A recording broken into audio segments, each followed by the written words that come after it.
ఉంది. ఇప్పుడు నేను అమెరికాలో ఉంటున్నా కదా, ఎండాకాలం మీరు రండి దయచేసి. ఏ ఊరికన్నా పోండి, అమెరికాలో ఏ ఊరికన్నా పోండి, పెద్ద రోడ్డుకు పోండి, చిన్న రోడ్డుకు పోండి, మొత్తం ఆరెంజ్ కోన్లు ఉంటాయి. ఏదో ఒక రిపేర్ నడుస్తూనే ఉంటుంది ఎండాకాలం. ఎవ్రీ ఇయర్ ప్రతి సంవత్సరం చూడండి మీరు. మరి ఇబ్బంది అవుతుంది, 3 లేన్ లేదు, 1 లేన్ అవుతుంది, ట్రాఫిక్ సమస్య వస్తుంది, 6 నెలలు అది బంద్ ఉంటాయి రోడ్లు. అయినా ప్రజలు ఒక్కరు కూడా కంప్లైంట్ చేయరు. ఎందుకని? దాని వల్ల జరిగేటువంటి మేలు వాళ్ళకి తెలుసు కాబట్టి ఆ నొప్పిని భరిస్తారు. సో కాబట్టి ఒక్కసారి మంచిగా చేసుకుంటే ఒక 40-50 ఏళ్ళని నడుస్తుంది కదా బండి.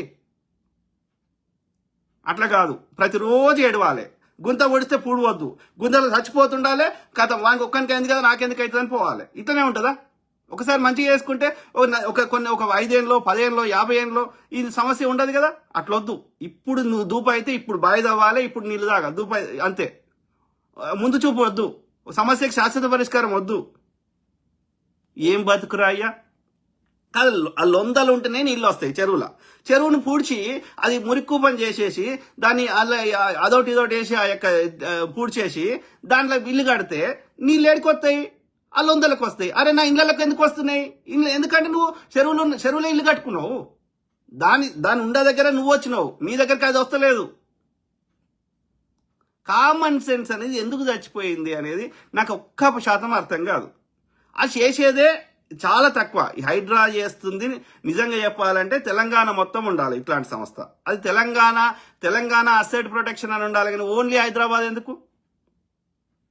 అది ఫస్ట్ థింగ్. రేవంత్ రెడ్డి గారు వచ్చినాక ఈవెన్ కేసీఆర్ అయినా కొత్త చెరువులు ఎన్ని తవ్విర్రాయ్యా? రాణి రుద్రమాదేవి కాకతీయుల గురించి గొప్పగా చెప్పుకుంటాం కదా. ఇప్పటికి మీరు వరంగల్ పరిసర ప్రాంతాలకు పోండి, రామప్ప చెరువు ఉందా, లక్నవరం చెరువు ఉందా, ఇంకా చిన్న చిన్న చెరువులు ఇవి ఫేమస్ కాబట్టి మనకు తెలుసు. చిన్న చిన్న చెరువులు ఎన్ని ఉన్నాయి? ఎందుకని? రాణి రుద్రమాదేవి ఎందుకు తవ్వించింది? అశోకుడు చెట్లు నాటను, అశోకుడు చెరువులు తవ్వించను, ఇట్లా చెప్పుకుంటారు కదా. కాకతీయుల కాలంలో కరువులు కాటకాలు వచ్చినాయి. వస్తే ఏమైంది? అప్పుడున్న మేధావులు ఏం చెప్పారు రాణికి? సో చెరువులు తవ్వండి రా అయ్యా, మీ యొక్క ఈ సమస్య తీరిపోతుంది అని చెప్పారు. ఆమె చెరువులు తవ్వింది. ఎంతో మంది ఇప్పుడు వరంగల్ జిల్లాలో పంటలు ఆనాటి నుంచి పంటలు పండించుకొని ప్రశాంతంగా ఈనాటికి బతుకుతున్నారు. ఈనాటికి అవి పర్యాటక ప్రాంతాలు ఉన్నాయి, అక్కడ గుళ్ళు వెలిసినాయి. దీనికి అంత చారిత్రక ఎందుకంటే కామన్ సెన్స్ మనకు ఎవ్వరు చెప్పాల్సిన అవసరం లే. ఇప్పుడు నేనుండేది మినసోటా రాష్ట్రం. దాని క్యాప్షన్ ఏంది? 10,000 లేక్స్ అని ఉంది. అంటే వాళ్ళు చిన్న చిన్న లెక్క పెట్టలే, ఇంకా లెక్క పెట్టకపోతేనే 10,000 చెరువులు ఉన్నాయి. అర్థమైందా? అంటే మొత్తం ఇంకా ఎక్కువనే ఉంటాయి అంతకంటే. ఎందుకు వస్తుంది సమస్య? నీటి సమస్య ఎందుకు వస్తుంది? ఎల్ నినో ఎఫెక్ట్, వాడేదో ఈ పంట వేసుకోవాలి, తినని పంట ఓడేస్తారా? ఆడవాడు చిన్నారెడ్డి చెప్తాడు మొక్కజొన్న వేసుకో. వానికి రైతుకి ఏది ఎక్కువ మంది ఏది తింటున్నారు, ఏది అలవాటు ఉంది, ఆ యొక్క దేనికి పెడితే పైసలు వస్తాయి, పెట్టుబడి అని వస్తుంది ఆలోచించి రైతు వేసుకుంటాడు. కానీ నువ్వు తినని పంట వేయరా అంటే వేస్తాడా? ఒక పెద్ద చెరువు తవ్వితే అంత తొందరగా ఎండిపోదు. 10 సంవత్సరాలు వర్షం పడకుండా నీళ్లు నిల్వబడే అన్ని నీళ్లు పెట్టుకునేటువంటి మనం వెసులుబాటు చేస్తే, చెట్లు వేస్తే ఆటోమేటిక్గా నీకు వద్దన్న వర్షం పడుతుంది. కామన్ సెన్స్ అనేది ఎందుకు చచ్చిపోయింది? ఈవెన్ కేసీఆర్ అయినా ఆడేదో పుడిక తీస్తే నేను అప్రిషియేట్ చేస్తా. ఆ పుడిక పేరు మీద ఎంత దోసుకున్నాడు అనేది తర్వాత ముచ్చట. కానీ అది సరిపోదు. కేసీఆర్ కూడా కొత్త చెరువులు ఒక్కటి తవ్వలే, రేవంత్ రెడ్డి ఒక్కటి తవ్వలే. ఉన్న చెరువులను కాపాడడానికే ఇంత లొల్లి అవుతున్నది. ఎందుకు తవ్వద్దు కొత్త చెరువులు కదా? ఒక 10 ఏళ్ళైనా ఎండిపోకుండా ఉండేటి 10 ఊర్లకు ఒక చెరువు తవ్వచ్చు కదా. తవ్వరంట. ఎక్కడో కిందికి పోయిన నీళ్ళని ఎత్తుకొస్తారంట. ఎందుకని? ఆ ప్రాజెక్టు పేరు మీద లక్షల కోట్లు దోసుకోవచ్చు అని. ఆల్రెడీ పైపులు వేసిర్రు కాంగ్రెస్ హయాంలోనే, అప్పుడు రాజశేఖర రెడ్డి గారి హయాంలో ఆల్రెడీ 10,000 కోట్లు ఏమో ఖర్చు పెట్టిర్రు. ఓకే, సో అట్లాంటిది కేసీఆర్ వచ్చిన దాని 90 ప్రాజెక్టులకి జలయజ్ఞం కింద మనం ఎస్టిమేషన్ వేసి ఆయన పెంచింది. 40,000 కోట్లు స్టార్ట్ అయ్యి 90,000 కోట్లు అయింది. కేసీఆర్ దుర్మార్గుడు ఏం చేసిండు? ఒక్క కాళేశ్వరానికి 1,10,000 కోట్లు అన్నాడు. ఇప్పుడు అంతా దాని మిత్తి అసలు అన్ని కలిపితే ఇప్పుడు ఆల్మోస్ట్ 2 లక్షల కోట్లకు వస్తుంది కావచ్చు. అర్థమైందా? సో నాశనం చేసిండు. ఎందుకని? ఈ ప్రాజెక్ట్ ఇప్పుడు నీళ్లు పడ్డాయి ఏంది ఎక్సెస్ అయినా ఏమైతాయి? మనం దాచుకునేటి లేవనుకో, అంటే చెరువులు లేవనుకో, ఏమవుతుంది? కొట్టుకోపోతాయి. ఆ నీళ్ళన్నీ నదులకు పోతాయి, నదులకు వెళ్ళి సముద్రంలోకి పోతాయి, సముద్రంలోకి పోతే ఉప్పు అవుతాయి, మళ్ళీ సముద్రంలోకి వెళ్ళి ఎత్తుకొని రాలేము. అర్థమైందా? సో నేనేమంటున్నా, పడ్డ నీళ్ళని ఆడిదాకా ఎందుకు కొనిస్తారా అయ్యా?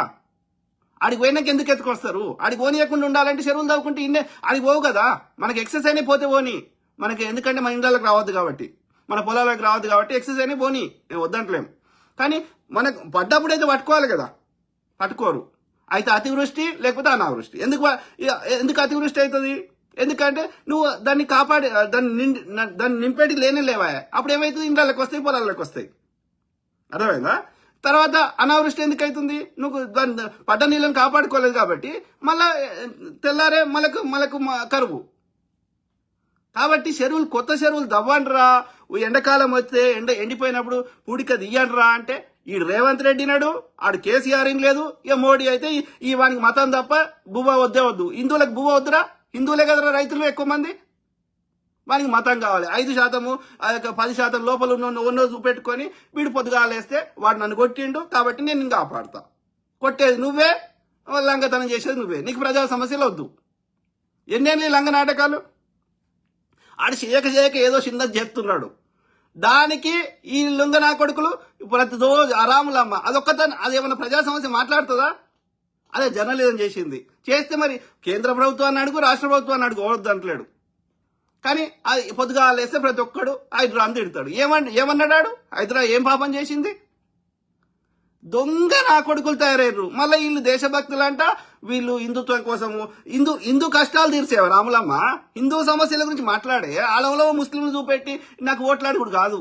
హిందువులకు సమస్యలకు, హిందూ రైతులకు నరేంద్ర మోడీ ఏం చేసిండు, హిందూ విద్యార్థులకు నరేంద్ర మోడీ ఏం చేసిండు, హిందూ ఆటో డ్రైవర్లకు నరేంద్ర మోడీ ఏం చేసిండు, ఇవి మాట్లాడు. సిగ్గులేని ముండ కొడుకులు తయారయ్యారు. కాదు మిత్రులారా, చేయక ఏదో చిన్న చేస్తుంటే దాన్ని మనం సహకరించాల్సింది కాదు. ఇప్పుడు అది బతుకమ్మ చెరువు అన్నావు, మనమే ఫోటోలు తీసినాం కదా. అక్కడ ఉన్న ప్రజలను అడగండి, బతుకమ్మ చెరువు పునరుద్ధరించక ముందు బాగుందా, ఇప్పుడు బాగుందా? ఇలా ట్యాంక్ బండి ఉంది, ఆడు కేసీఆర్ అలా నీళ్ళు ఏదో కొబ్బరి నీళ్ళు పోస్తాడు, వాడు పోయలే. ఈడు పోస్తానడు, ఈడు పోస్తలేడు. అంత లంగముండే కొడుకులు. కాదు, ప్రతి చెరువులకి ఎందుకురా ఆ మురికి నీళ్లు, ఇండస్ట్రియల్ వాటర్ కానీ సూయేజ్ వాటర్ కానీ వాటిని ట్రీట్మెంట్ చేసి ఎస్టీపీల ద్వారా దాన్ని క్లీన్ చేసి అది పొలానికో ఇంకో దానికో వాడుకోవచ్చు కదా. డైరెక్ట్ ఎందుకు కలుపుతారు అలా పిచ్చిముండ కొడుకులు? అది క్లీన్ చేసినాక దాని వేస్టేజ్ అది భూమిలోకి పోతుంది. ఎట్లయినా మన యొక్క నీ చెరువులను ఎందుకు అపరిశుభ్రం చేసుకోవడం నాకు అర్థం కాదు. ఈ నాలాలు క్లీన్ చేస్తేనే సంకలు గుద్దుకుంటున్నారు. అరే వేరే దేశాలు చూడండి అయ్యా, అండర్ గ్రౌండ్ డ్రైనేజ్ సిస్టమ్స్ ఉన్నాయి ప్రతి దేశంలో. నాలాలు బయటకు కనిపించాయి. నీకు వాడు బయటకు కనిపిస్తే కదరా వాడు తెచ్చి చెత్త వేస్తున్నది, వాడు పరుపులు తెచ్చేస్తుంది, ఇంకోటి తెచ్చేస్తుంది. నీకు అండర్ గ్రౌండ్ లోపల ఉంటే మొత్తం అది కవర్డ్ ఉంటే ఎడికెళ్ళెత్తాడు. ప్రపంచ దేశాలేమో అండర్ గ్రౌండ్ డ్రైనేజ్ సిస్టమ్ ఉంటే ఆడు నాలాలు క్లీన్ చేయడానికే ఇంత ఇబ్బంది అవుతున్నది. ఒక్కొక్క దగ్గర తీస్తుంటే 500 ఏది అవి ట్యాంకుల నిండా అది వస్తున్నది, ఆ ట్రాక్టర్ల నిండా. ఏమున్నాయి రాళ్ళంటే కేబుళ్ళు, పరుపులు, గివారా వేసేది. ఎందుకు? అవి వారేయడానికి లేదా కరెక్ట్ ప్లేసు? ఆ జిహెచ్ఎం చోడుకోడుకో ఇస్తే తీసుకోవడా? బద్ధకం. ఏడ పడతాడేయాలి. అదే డిసిప్లినే లేదు. ఇదే ప్రవర్తన ఏం చేస్తున్నావు నువ్వు? వేరే దేశం పోతే అట్లనే చేస్తున్నావు. అడుగుకుంటారా? ఇండియాలో మీద ఇండియన్స్కి సివిక్ సెన్స్ లేదని అందరు వీడియోలు చేసి పెడుతున్నారు. నువ్వు కావాలని చేస్తలేవు. ఇండియాలో ఏం చేస్తున్నావు అదే చేస్తున్నావు. కానీ ఇక్కడ ఎవడు పట్టించుకుంటలేడు, అక్కడ తప్పు అవుతున్నది. ఆడ తప్పైంది, ఈడ కూడా తప్పు అవుతుంది కదా. కామన్ సెన్స్ అనేది చచ్చిపోయింది. ఇట్లా లేరు. మా తాత ఇట్లా లేకుండే, నా ముత్తాత ఇట్లా లేకుండే. అర్థమైందా? ఆలోచించండి మిత్రులారా, దయచేసి ప్లీజ్. ఓకే.